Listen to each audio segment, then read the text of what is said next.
Well, hi everybody. Marcus here on Good Friday, wanting to wish you all well, I don't know what I want to wish you. I never know what to say to somebody on Good Friday. I think my inclination, my instinct is to say happy Good Friday. But there's something about that that just doesn't sit right. I don't think that happy is what we should be experiencing maybe on Good Friday. It's certainly not what the disciples and Jesus himself were experiencing on the first Good Friday when these events actually happened. So what should we say to each other on Good Friday? I'm not really sure I have a good answer to that. Maybe I hope you have a blessed Good Friday. I hope you encounter the Lord on this Good Friday. But maybe what's the point of even celebrating or remembering Good Friday at all? When I was younger, when I was growing up, I wasn't Catholic, and Good Friday wasn't really a part um, of our celebrations or our remembering around the Easter season. I mean, every once in a while on a certain year, there might be something that we would go to the church for Good Friday, usually low attendance, but Good Friday wasn't really on our radar that much. We were just looking forward to Easter, and we were in that Easter spirit, and we were already happy. And in the Catholic world, that's very different.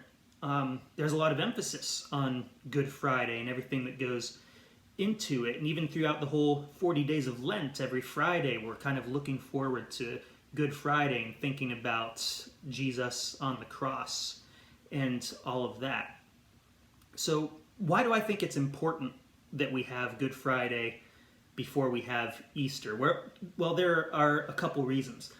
So one of the things that I've heard from some non-Catholics is when they see a crucifix, which is, if you didn't know the difference between a cross and a crucifix, is a cross, we all know what a cross is, it's just a cross, the two beams, but a crucifix is the cross with Jesus on it. And sometimes when somebody sees a non-Catholic Christian sees a crucifix, they may say, well, why do you have Jesus on the cross? Didn't he come down off the cross and rise again? Why do you have that? And well, for a long time, the church had both. Crosses and crucifixes displayed in the church. But really it was in the period of the Black Death, actually the Black Plague, that crucifixes became more and more popular. Why? Because so many people were in hospitals, and bedridden, and they were suffering. They were suffering greatly. So some of the nuns and other people who were taking care of the sick people brought in a bunch of crucifixes because they thought it would be helpful for them to see, to have a visual representation of our Lord suffering. The Lord who suffers for us, the Lord who suffers with us, the Lord who is near to us in our suffering. So that's why we have crucifixes displayed, not just crosses. We have crucifixes because it shows what our Lord has done for us. We're not saying that Jesus is always on the cross. Of course, he came down from the cross. Of course, he rose again. But it's important to remember that our God suffered for us, that our God suffers with us, and how near our God is to us. So to connect that to Good Friday, I think a lot of times in our churches we tend to put on a good face, right?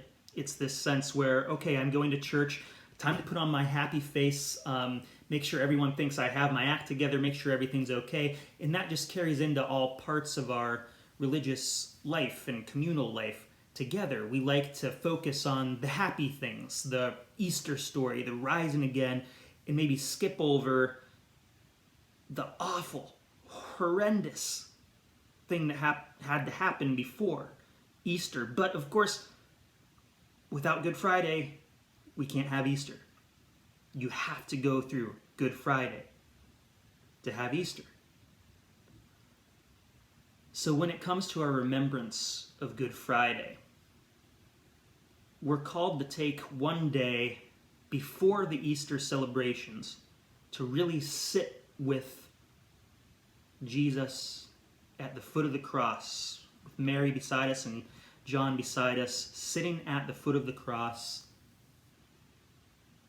looking at Jesus, imagining what he did for us in that ultimate sign of love. There is no greater sign of love than for someone to lay down his or her life for his or her friends. And that's what Jesus did for us. There are very few things that we are promised as Christians, as people who follow Jesus. But one of them is we are promised trials. We are promised difficulty. We're told to pick up our cross. And how are we supposed to know how to deal with that if we don't actually spend time examining Jesus on the cross? We know that we will suffer.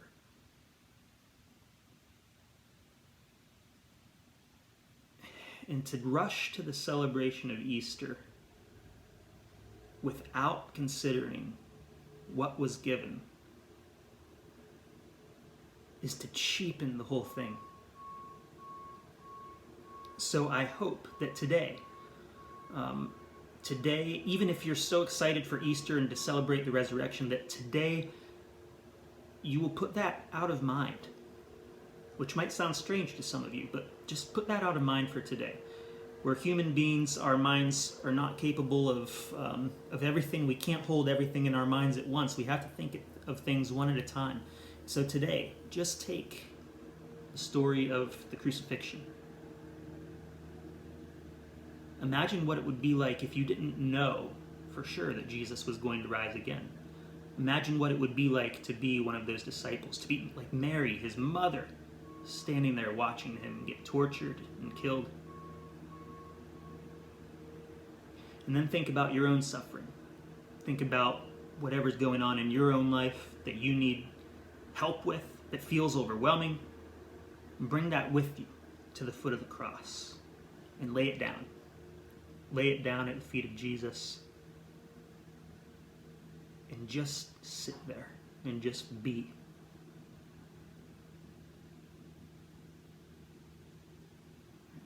So with that, I will wish you all a blessed Good Friday.